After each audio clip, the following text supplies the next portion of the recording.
The Wisconsin Badgers finished the 2024 season on a relatively poor note, getting blown out by Nebraska, blown out by Minnesota, two teams that the Wisconsin Badgers have done well against historically and also in recent memory. And they got dominated by both of them. And they had a tough schedule this year, but Nebraska and Minnesota were winnable games. USC was a winnable game, even though that was on the road. There were many games where Fickell and his staff and his players had an opportunity to win, and they just couldn't do it. And Wisconsin's streak of over 2 decades of having a winning record at the end of their college football season going to a bowl game is over. It's done. So Wisconsin needs to improve. I think they need to hit the reset button in some areas, and they have to their credit. But how can their rebuild succeed? What do you think? What do you think Wisconsin needs to do to succeed in 2025? What moves can they make? Tell me in the comments section below. I think that staff changes were necessary this year. I asked the question, are staff changes necessary? Because that's not the case with every rebuilding team and program. Sometimes you just need better players. You need to recruit. You need to follow the process that you've set up. I think this is especially the case following year one of a rebuild, especially when it's a total rebuild and the cupboard is bare when you enter. But Wisconsin wasn't exactly that. And 2024 was year 2 of the rebuild, not year 1.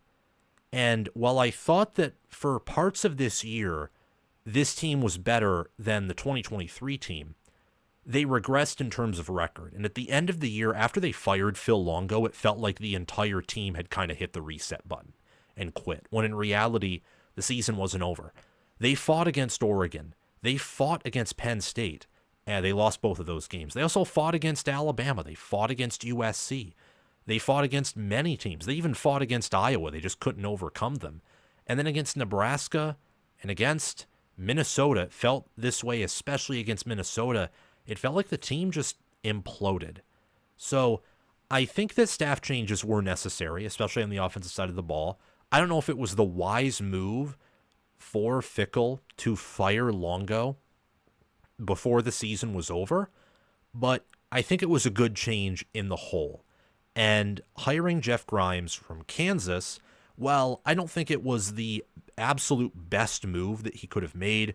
Grimes, a little bit of his backstory was he was the offensive coordinator at BYU from 2018 to 2020. So the Zach Wilson offense, that BYU team in 2020, it was just wrecking people on offense. That was his offense.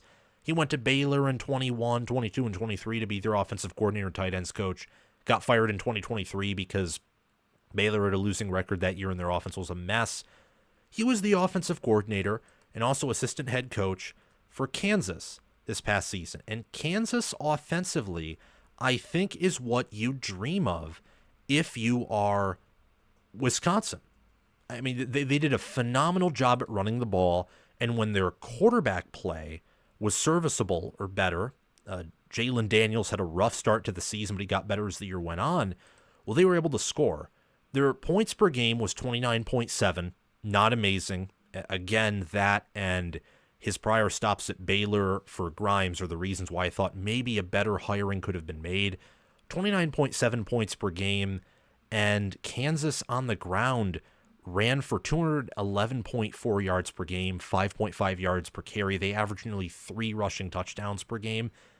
And the difference between Kansas and Wisconsin is Kansas doesn't have Mike Tressel as their defensive coordinator. They don't have the same players that Wisconsin does. They're less talented everywhere compared to Wisconsin from a recruiting standpoint. And from a developmental standpoint, I think they're not as talented in many areas on the defensive side of the football. Wisconsin has some elements of a good/great team, but they also have some elements of a team that is horrific and that does not belong in the Big Ten, but rather the MAC. Most of those elements do exist on the offensive side of the ball, so I think a change was necessary. And I think that Grimes, I don't know if he was an upgrade as a whole, as a offensive coordinator, as an individual over Phil Longo, but I think stylistically, he makes more sense. He runs a power spread. That's what he runs. compared to Longo, who ran an air raid where you can run the ball, but it's more quarterback-centric. Where I think what Grimes is doing on the offensive side of the ball, Kansas this year and his stops at Baylor, really were about running the ball and playing well on the offensive line, where he has been a celebrated offensive line coach, and he's done well at multiple stops when it comes to the lines of scrimmage. So that was an interesting move in my mind that I wanted to mention, that I saw and just thought was a little bit interesting. Now, how are Fickell and him and also Tressel on the defensive side of the ball, how are they going to recruit in the portal? Because they need to make moves in the portal. Sometimes when it comes to a rebuild, or when it comes to responding to a down year, a disappointing year, you need to make staff changes, but you don't necessarily need to make all that many roster changes.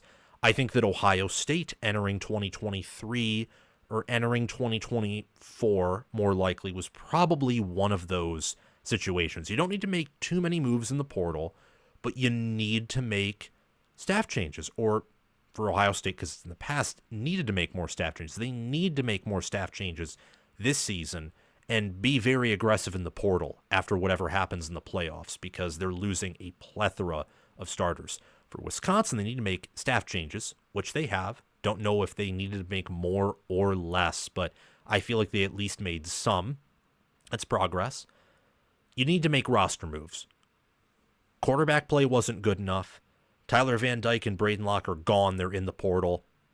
You need wide receivers desperately. You need a better wide receiver room. And running backs.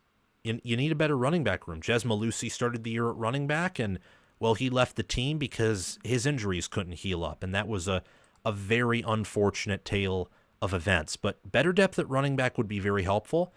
Better tight end would be helpful. I saw that Wisconsin today actually got a tight end from the transfer portal, which is very helpful indeed. And it was a high-level tight end as well that the Wisconsin Badgers got. Tight end from Ball State, who had about 800 receiving yards and several receiving touchdowns as well. High-level MAC player Tanner Kozol, I think is his name, how you say it. If not, my apologies. But good addition, I think. I think they need a tight end. Maybe could get another tight end. I don't know, but that's a great start. And the defensive line for Wisconsin has been a major issue, both in 2023 and 2024. They need better depth there, and they need a player who can maybe be an alpha or a dog in that room. Because linebacker and DB I like for Wisconsin. But D-line, that's been an area of concern, I think, for the Badgers under Luke Fickell. So those are the changes that I think need to be made, mostly roster-wise. I think that Wisconsin's already done what it's going to do in terms of staff. Maybe they'll make some more changes as the month of December goes on, but they made the biggest change that was necessary, getting Longo out, bringing in Grimes, and still trying to be more forward-thinking than Paul Chryst was on offense, but also trying to understand that having an identity and especially being great at running the football is very important in the Big Ten Conference. So up next, we're going to talk about Penn State and SMU. I'm going to get a little drink of water here. Also, check out what you guys are saying in the chat very quick. I like to do that as kind of a intermission. People are talking. Well, that's good. Keep talking away, guys. Keep talking away. Keep talking away. Okay. Well, we're going to talk about now SMU at Penn State. The ACC runner-ups, the SMU Mustangs, standing at 11-2, are traveling to the Big Ten runner-ups, the Penn State Nittany Lions, who also stand at 11-2. The difference is Penn State's at home, and they're an 8.5-point favorite currently. And what's interesting about this matchup here between the Nittany Lions and the Mustangs is the fact that these are two teams that have a lot of potential, in my mind, at a variety of positions. And yet, they've been a few games from completely putting it together. Penn State losing to Ohio State at home by 7. Could have been worse, but also could have been a closer game or a game in which Penn State pulls out a victory. They had opportunities to win. It wasn't a runaway Ohio State victory. Penn State versus Oregon, similar story. The only reason at one point it looked like Oregon might run away with it was because of Penn State's self-inflicted wounds. It could have been worse for Penn State, but it also could have been better. They lost to Oregon by 8 in the Big Ten championship game. Penn State, there's a universe where maybe they're 9-3 and in a bowl game instead of in the playoffs, but there's also a universe where they're 13-0 and the number 1 seed. For SMU, they're 11-2. They lost to 3 by BYU, and they lost to Clemson by 3 in the ACC championship game. And I think there is a universe where, yes, like that Duke game in overtime, SMU could be 9-3 going to a bowl game. There's also a world where they're 13-0 and they take the number 3 seed and they get that bye and they have a more secure position in the playoff. So that's what's interesting here. There's a lot of potential for these teams. I think especially for Penn State, as we will talk about in this video. Both of these teams also play Boise State in the following round.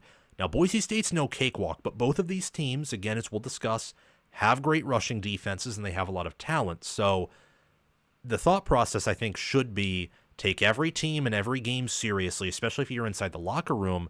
There also has to be this awareness from an outsider perspective that the winner of this game should be heavily favored against Boise State. And perhaps you're looking at them like, how will they match up against Georgia or maybe Indiana or Notre Dame in the college football playoff semifinal in, I believe it's the Sugar Bowl.